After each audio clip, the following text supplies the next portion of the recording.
The first day I walked in, the first thing I noticed was how small it was. There's like 30 people who work here who are setting the direction for the entire U.S. government and in that way, the entire world.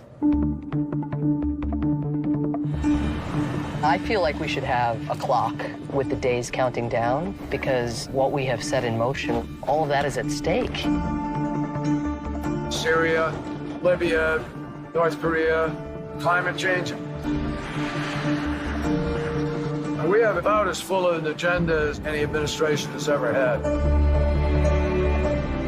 Each of us brings something to the table, informed by our history, by our experience, by our background. I'm always feeling a sense of urgency to try to get as much done as possible. You're sitting here and you're realizing the stakes. All right, let's do this.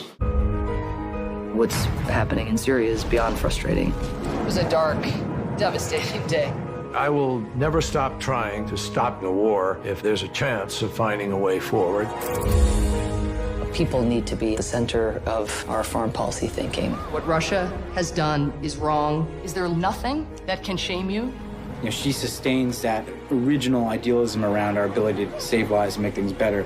I sit close to the president. He has to think about how am I going to measure this against every other priority I have in the world. We've got to make sure it'll be harder to dismantle in the event that we take a different turn.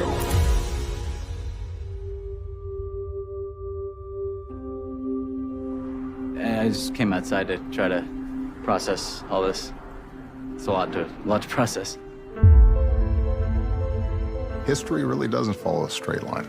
It zigs and zags. The trend lines ultimately will be in the direction of a less violent, more empathetic, more generous world. That requires individuals fighting for that future. I still believe the most important office in any country is not president or prime minister. The most important title is citizen. Now, we got a pacifier that fell and could pose a danger to the president. There you go.